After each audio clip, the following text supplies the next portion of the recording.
ఆదికాండము 12వ అధ్యాయము. అబ్రహాము కథ.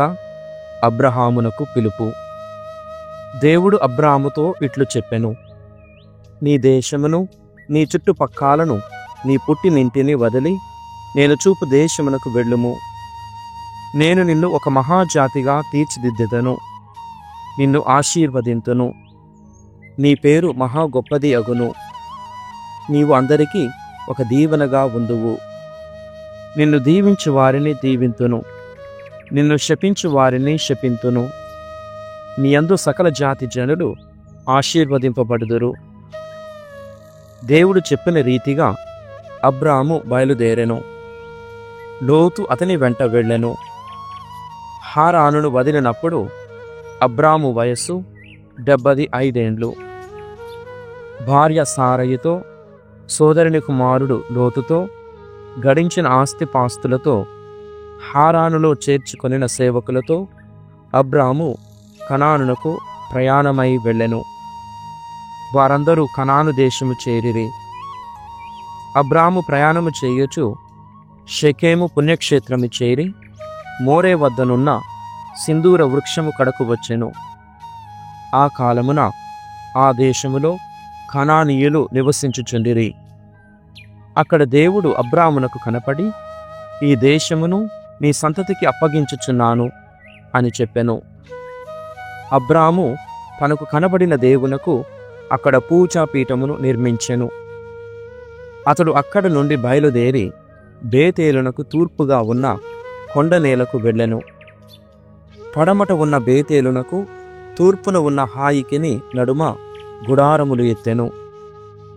అక్కడ పూజాపీఠమును నిర్మించి దేవుని ఆరాధించెను. తరువాత అక్కడక్కడ విడుదలు చేయుచు అబ్రాము నేగేబు చేరెను. అబ్రహాము ఐగుప్తు దేశము చేరుట. ఆ దేశములో పెద్ద కరువు వచ్చెను. దాని తాకిడికి తట్టుకొనలేక అబ్రాము కొన్నాళ్ళు ఉండుటకై ఐగుప్తు దేశమునకు వెళ్ళెను. ఐగుప్తు దేశమును సమీపించుచున్నప్పుడు అతడు భార్యయగు సారయితో, నీవు సౌందర్యవతివి. ఐగుప్తు దేశీయులు నిన్ను చూచి, ఆమె ఇతని భార్యరా అని గుసగుసలాడుదురు. వారు నన్ను చంపి నిన్ను ప్రాణములతో వదులుదురు. నాకు సోదరివి అయినట్లు వారితో చెప్పుము. ఇట్లయినా నాకు మేలు కలుగును. నీపై గల ఆదరముచే వారు నా ప్రాణములు కాపాడుదురు అని చెప్పెను. అబ్రాము ఐగుప్తు దేశములో ప్రవేశించెను. ఐగుప్తు దేశీయులు అబ్రాము భార్య లోకోత్తర సౌందర్యవతి అని కనుగొనిరి. ఫరో కొలువున వారు ఆమెను చూసిరి. రాజు సముఖమున ఆమె సౌందర్యమును కొనియాడిరి. వెంటనే ఆమెను ఫరో భవనమునకు కొనిపోయిరి. ఫరో రాజు ఆమెను బట్టి అబ్రామునకు మేలు చేసెను. రాజానుగ్రహము చేత అబ్రాము గొర్రెలను, పశువులను, గాడిదలను, దాసాదాసీ జనమును, ఒంటెలను సంపాదించెను. కాని దేవుడు అబ్రాము భార్య సారయిని కాపాడుటకు ఫరో రాజును అతని కుటుంబము వారిని మహారోగముల పాలు చేసెను. ఫరో రాజు అబ్రామును పిలిపించి, నీవు నాకు ఇంత పని చేసిదివేళ ఆమె నీ భార్య అని ఎలా చెప్పలేదు? నీ సోదరి అని ఎలా చెప్పితివి? కావుననే నేను ఆమెను భార్యగా చేసుకొంటిని కదా. ఇదిగో నీ భార్య, ఈమెను తీసుకొని నీ దారిని నీవు పొమ్ము అనెను. ఫరో అబ్రామును పంపివేయుడని భటులను ఆజ్ఞాపించెను. అబ్రాము భార్యను తన సర్వస్వమును తీసుకొని వెడలిపోయెను. 13వ అధ్యాయము. అబ్రహాము లోతు వేరుపడుట. అబ్రాము భార్యను వెంటబెట్టుకొని తన సర్వస్వముతో ఐగుప్తు దేశము నుండి నేగేబునకు వెళ్ళెను. లోతు కూడా అతని వెంట వెళ్ళెను. ఇప్పుడు అబ్రాము పశు సంపదతో, వెండి బంగారములతో తులతూగుచుండెను. విడుదల చేయుచు అతడు నేగేబు నుండి బేతేలునకు వెళ్ళెను. పిదప బేతేలునకు హాయికి నడుమ మొట్టమొదట తాను గుడారములు ఎత్తిన చోటికి వచ్చెను. అక్కడనే ఇంతకుముందు అబ్రాము ప్రభువునకు పూజాపీఠము నిర్మించెను. అచ్చటనే దేవుని ఆరాధించెను. లోతు కూడా అబ్రాము వెంట ప్రయాణములు చేసెను. అతనికిని గొర్రెలు, గొడ్డు గోదలు, గుడారములు కలవు. వారిరువురును కలిసి కాపురములు చేయుటకు ఆ చోటు చాలలేదు. పశు సంపద విరివిగా ఉండుటచే వారిరువురు కూడి ఒక ప్రదేశమున నివసింపలేకపోయిరి.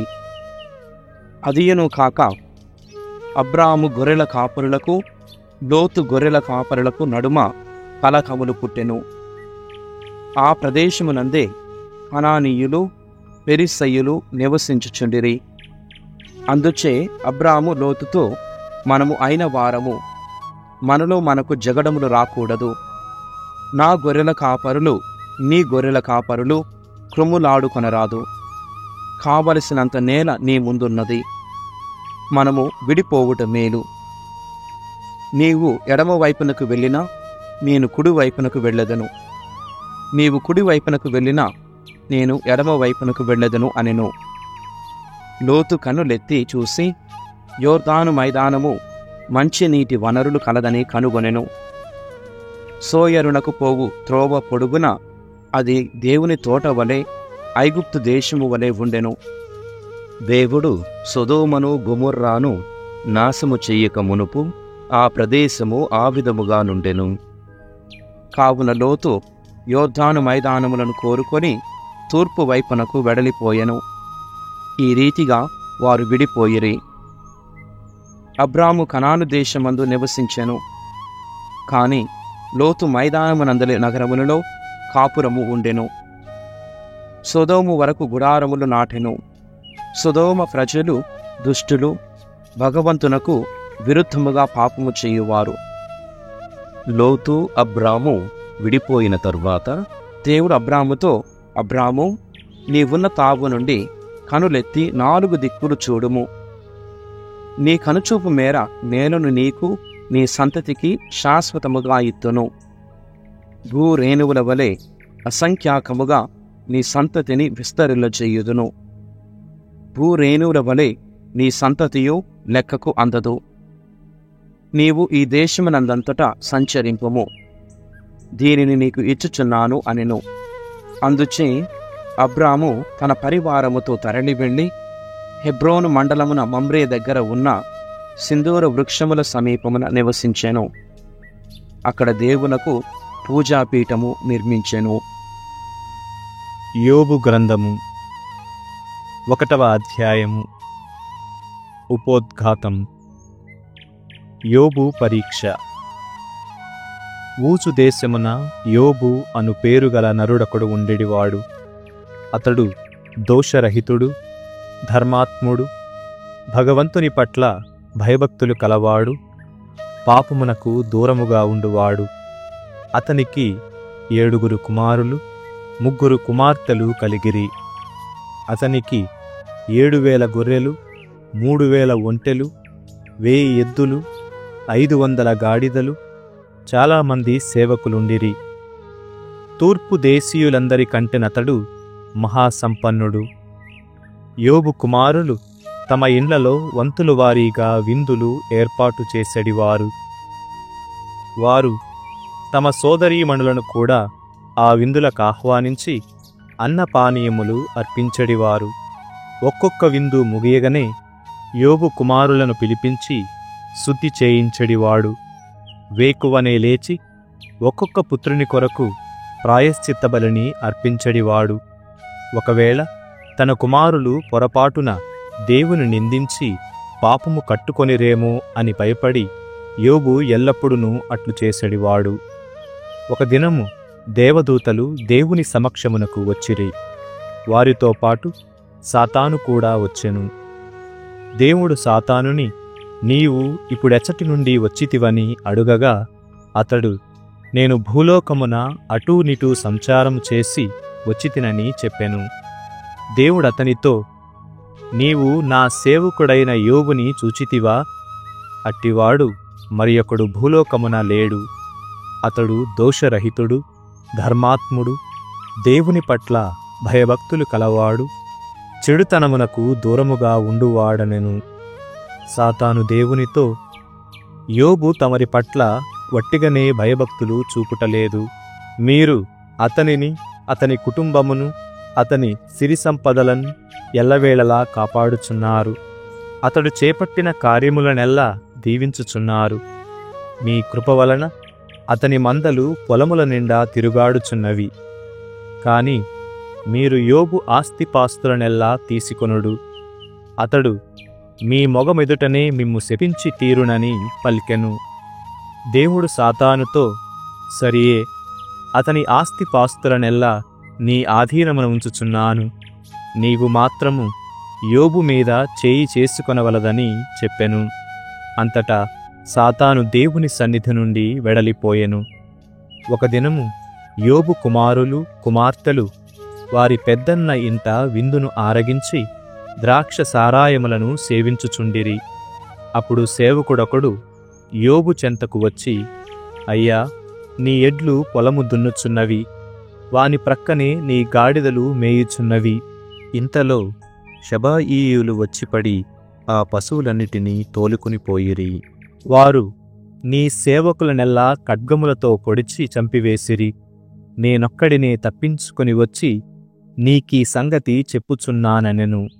అతడు తన మాటలను ముగించెనో లేదో మరి ఒక సేవకుడు వచ్చి, అయ్యా, ఆకాశము నుండి ఒక మెరుపు వచ్చి నీ గొర్రెలను వాని కాపురులను కాల్చివేసినది. నేనొక్కడనే తప్పించుకొని వచ్చి నీకీ వార్త తెలుపుచున్నానని పలికెను.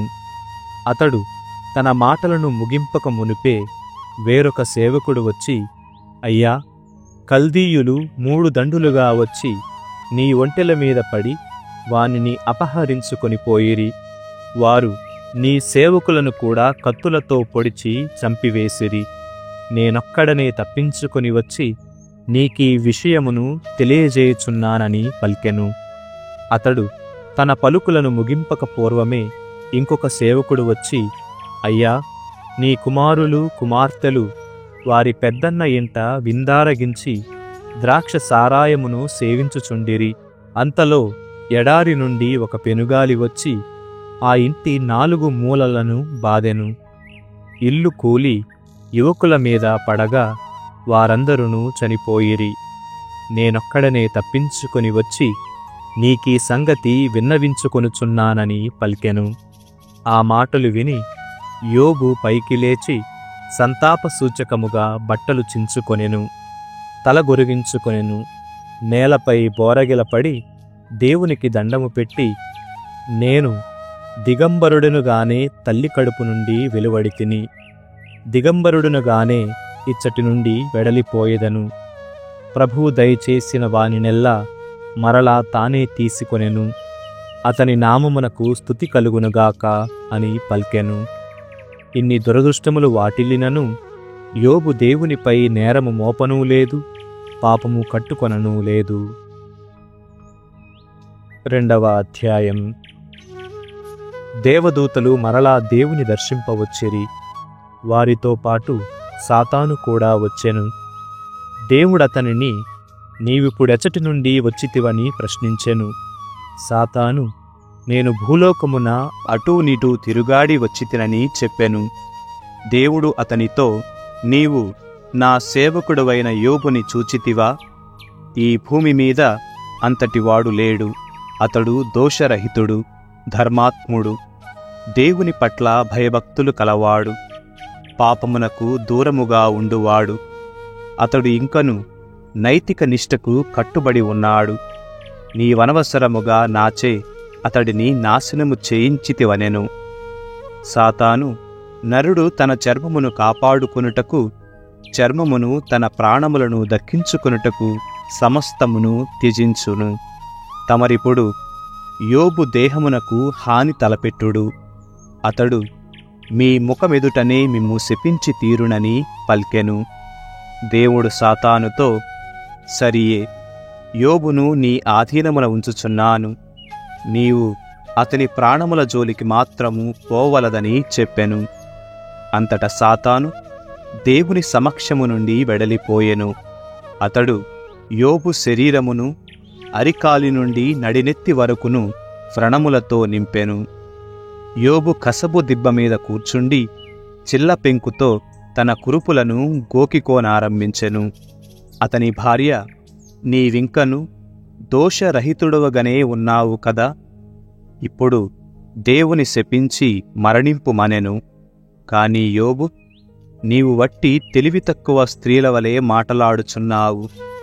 దేవుడు మనకు శుభములు దయచేసినప్పుడు స్వీకరించితిమి, కీడులను పంపినప్పుడు మాత్రము స్వీకరింపవలదా అనెను. ఇన్ని దురదృష్టములు వాటిల్లినను యోబు దేవుని దూషింపలేదు. యోబునకు దుర్దినములు ప్రాప్తించినవని అతడి 3 స్నేహితులు వినిరి. వారు తేమాను నగరవాసి ఎలీఫసు, షూహా దేశీయుడు బిల్దదు, నామా దేశీయుడు సోఫరు. యోబును ఓదార్చి అతడికి సానుభూతి చూపవలయునని ఆ 3 కలిసి నిర్ణయము చేసుకొనిరి. ఆ మిత్రులు యోబుని దూరము నుండి చూచిరి, కాని అతడిని గుర్తుపట్టజాలరైరి. కనుక వారు పెద్దగా శోకించి బట్టలు చించుకొని తలమీద దుమ్ము చల్లుకొనిరి. వారు యోబు ప్రక్కనే నేలమీద చతికిలబడి 7 రాత్రులు 7 పగళ్ళు గడిపిరి. యోబు అధికమైన బాధను అనుభవించుచుండుటచే ఆ స్నేహితులతడితో ఒక్క పలుకైనా పలుకజాలరైరి.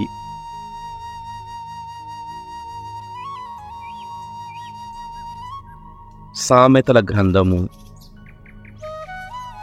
గ్రంథ ఉద్దేశము. 1వ అధ్యాయము. ఇశ్రాయేలు రాజు దావీదు కుమారుడు సొలొమోను చెప్పిన సామెతలు.